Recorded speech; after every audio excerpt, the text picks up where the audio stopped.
Hi, I'm Hilary Steinitz, and I teach Vinyasa Yoga at Studio 206 in Charlottesville, Virginia. Today I'll be teaching a hip opening standing flow, and I really love standing poses for hip opening because they're heat producing, they're dynamic, and they're fun.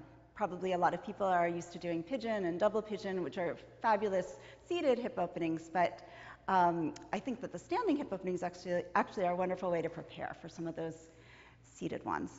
And I should say too that some of these poses will be advanced or intermediate, so please modify as you need. I'll try to talk about props to use to help yourself, and please feel free to take rest in the midst. I would also not do this sequence right at the beginning of your practice, but maybe after you've done at least a few sun salutations, because you want the muscles to be receptive and warm. So, beginning in Samastitihi, spreading open through the soles of the feet, and we'll just begin as in a regular Surya Namaskar. Inhaling, sweeping the arms up, and then exhale, folding forward, bending at the hips. Uttanasana, folding. Inhale, Ardha Uttanasana, so draw your length, look forward, keeping your gaze toward the ground as you bend the knees. You're welcome to step back to plank pose, or you can hop back and lower to Chaturanga, or to the knees, the chest, and the chin, or to the belly, but just get your depth, bend your elbows, and then inhale either upward dog or cobra. So feeling free, if you'd like to take cobra, that's fine. If your thighs are to the ground, your elbows should always be bent. If your arms are straight, the thighs are slightly lifted and the heart comes forward ahead of the arms. And then exhale from here, draw back into downward dog. Good, so from here, sweeping the right leg back behind you, and you can either do just little circles with the leg, just finding space within the hip socket, or if you're feeling up to it, you can do sort of wider circles, flexing that right foot, and then reaching the leg out to the side. So sort of like you're in a straddle. So you really need to spread wide open through the palms. Try not to sag too much through that left elbow, and then drawing the leg down. I don't usually put it all the way down to the floor, just grazing the floor, and then reaching back up again. And then reversing the direction of the circle, so slice it down toward the left foot, reaching it out to the side, like a wing, and then reaching it all the way back. Inhale here, and then exhale, just taking your foot forward in between the hands, coming into Virabhadrasana 1, which itself is a hip opening pose, just because we're really bending that right knee and sinking into the right hip, at the same time really activating through that back leg. So the outer edge of the back foot reaches down. Inhale here, and then exhale, open. Virabhadrasana 2. And I like to hold here for a while, 3 to 5 breaths. Pressing that right knee back toward the little toe side of the foot, and the right hip presses forward, so try not to buckle your knee in. And then from here, inhale, arch back into crescent pose. If you're feeling it all stiff in the lower back, then don't arch back too much. You can just sort of reach up. But if you feel a little freer there, you can arch. And then exhaling there. Inhaling, floating the left arm off the left leg. From here, exhale, you can either reach the right arm forward so the fingertips point in the same direction as the belly button, or taking the right hand down on the inside of the foot. And then here is a good time if you'd like to use a block or a dictionary or a Norton Anthology of Literature or something like that. You can take your hand on top of that, making sure again that the outer edge of the back foot is rooting down, so you're not sinking all the way down into the hand and the foot, but equally balanced between the front and the back. And then from here, inhaling, floating the right arm so that it's parallel to the left. So back leg is really strong, core is engaged. Exhaling, inhale, arching, and exhale, stay there. Inhale, float the left arm from the left leg. Exhale, once again, folding forward. Actually, we haven't done this before, have we? But for this time, folding forward over the front leg, spreading the arms, inhaling, and then exhale, interlace the fingers behind the back. Inhale, lift the arms from the back. Exhale, inviting your head down to the extent that it wants to come down. So mine can come down all the way, but you might just want to sort of drop your neck, and that's fine. And holding for about 5 breaths. Using the core. And then from here, really using the core to lift back up, slicing the air, Virabhadrasana 1. Exhale, open Virabhadrasana 2. Inhale, arching back. And exhale, stay there. Inhale, float the left arm from the left leg. And exhale to triangle. So this, at this point, should feel pretty good because your quadricep will probably be quite expressive at this point, and this just releases the quadricep, feeling the sides of the waist long. So hopefully both sides of the waist eventually will be parallel to the floor. And then exhale, sending the gaze down. Inhale to Ardha Chandrasana, so shifting your weight onto that right foot. So your sources of support are through your core, your bandhas lifting through the belly, through that extended leg, so really reaching it out, and through the standing leg, spreading wide open through the soles of the feet. And then if you would like just a little bit of an extra quadricep stretch, you can take full moon pose, reaching back, left hand to left foot, pressing that foot into the hand. And then if you have your foot, go ahead and release. Extend to Ardha Chandrasana, inhale. Exhale, taking the left hand down, folding over the front leg, standing split.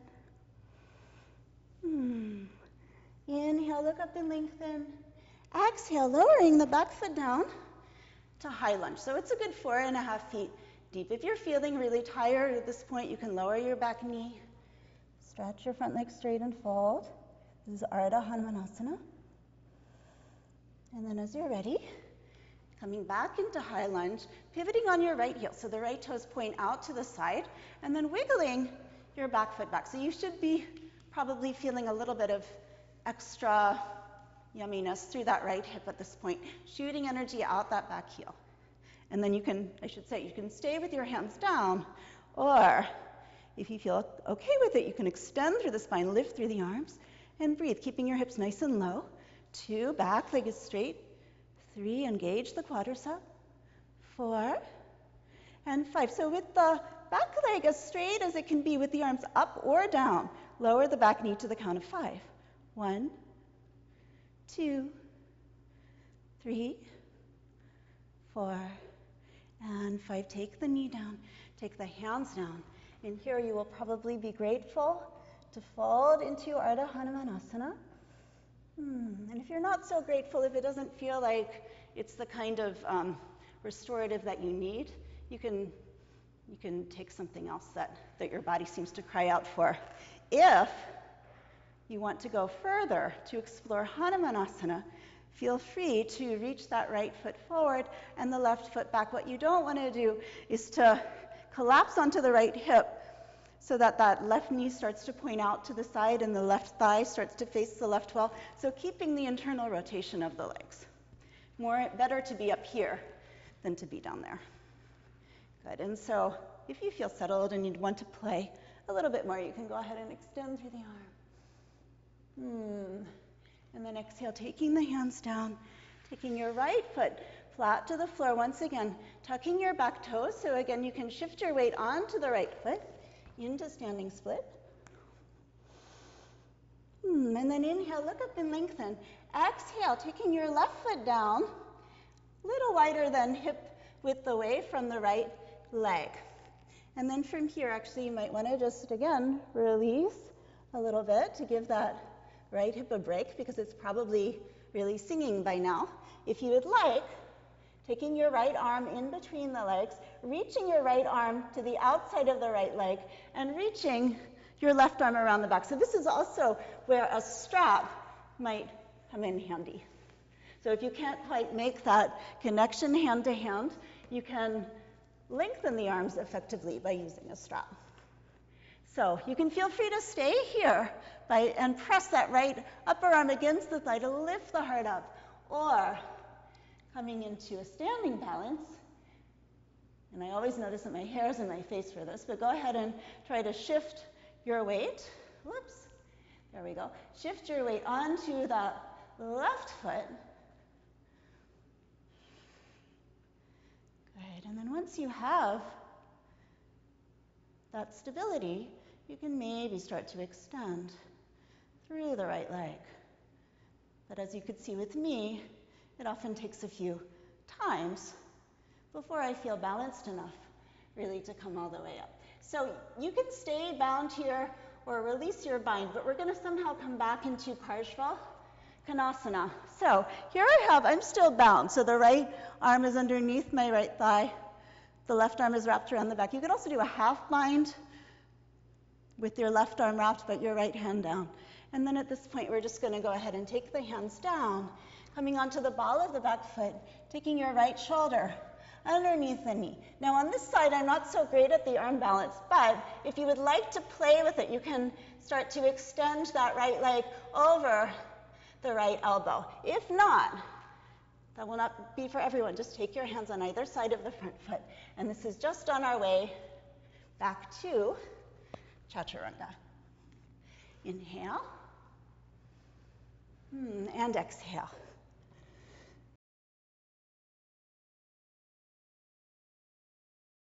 The second side, reaching your left leg back.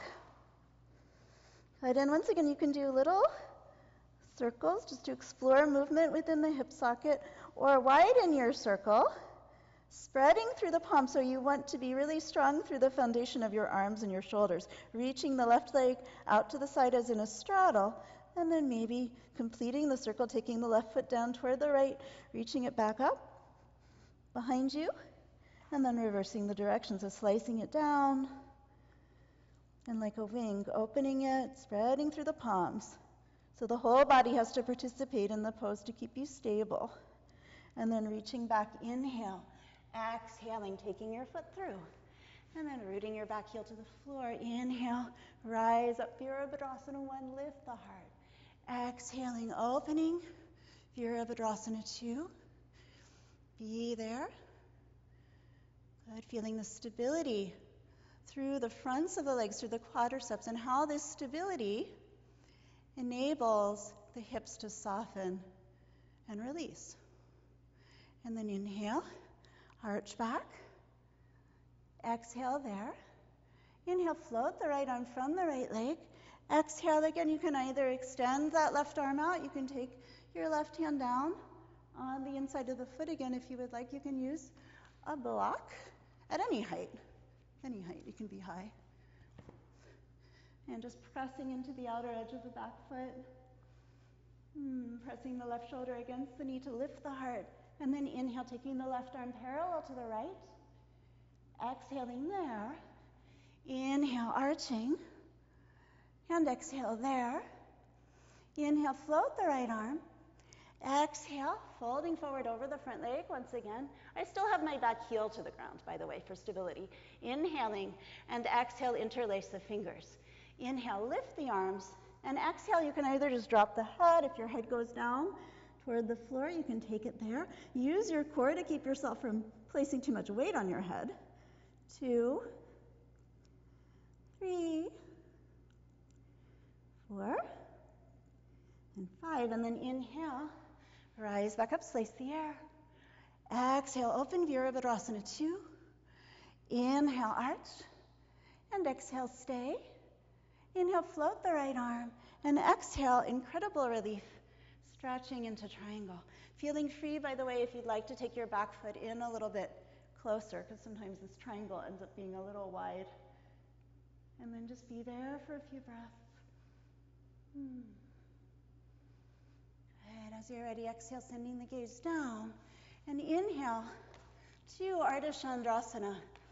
And I didn't say this on the other side. You could use a block underneath that left hand. However, I find that using a block really destabilizes the pose, so it's probably, in my opinion at least, easier to bend that left knee if you need a little help reaching the floor. And then again, if you would like, you can reach back for that ankle, pressing it into the hand. Good.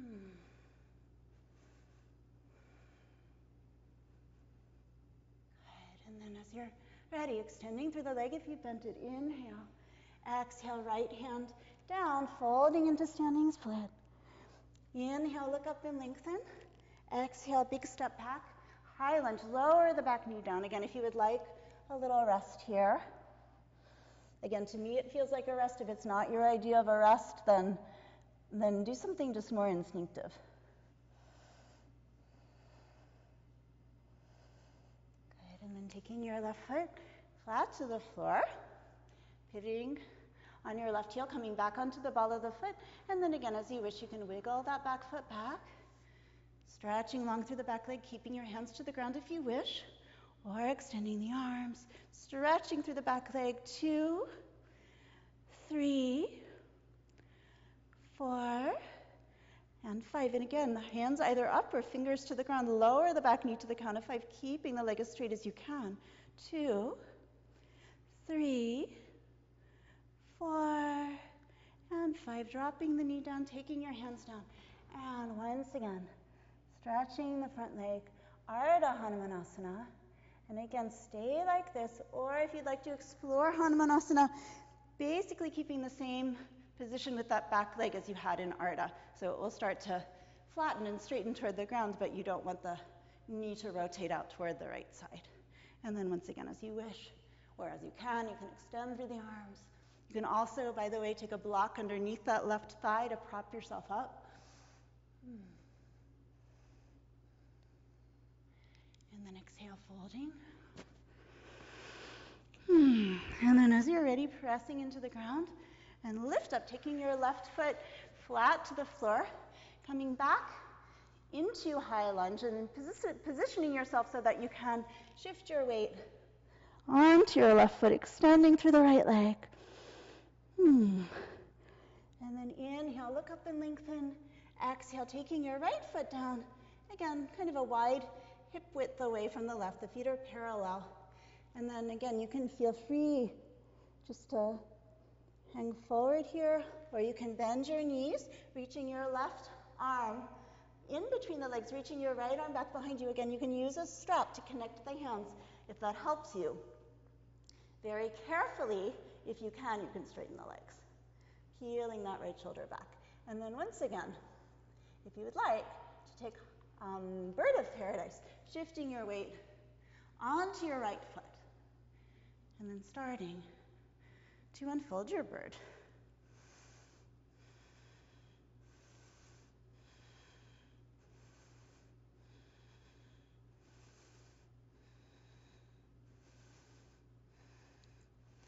Hang out here if you feel comfortable for 20, 30 minutes. Probably not though. And then go ahead and come back down. And so again, I'm bound, you don't have to be, but finding your way back toward extended side angle. Again, either bound, as I'm fully bound here, or maybe a half bind with the left hand on the inside of the foot, right arm wrapped behind. And then in any event, go ahead and take both hands down, pivoting on your back heel. So again, you can stay like this. We're about to work our way to Chaturanga, so if you know that you're kind of done, just step back into Chaturanga. If you'd like to go one step further, maybe taking the left shoulder underneath the knee. Now on this side, I'm able more or less to demonstrate the arm balance. So I sort of balance my right waist on my right arm, extending through both legs, and then whipping back to Chaturanga. Inhale, up dog. Exhaling, downward dog. Good. So this completes the sequence that I was going to show. At this point, you can hop forward to stand if you want more standing, or you can crawl or hop or whatever to sit. And there you are. So thank you for building the bridge with iHanuman. Namaste.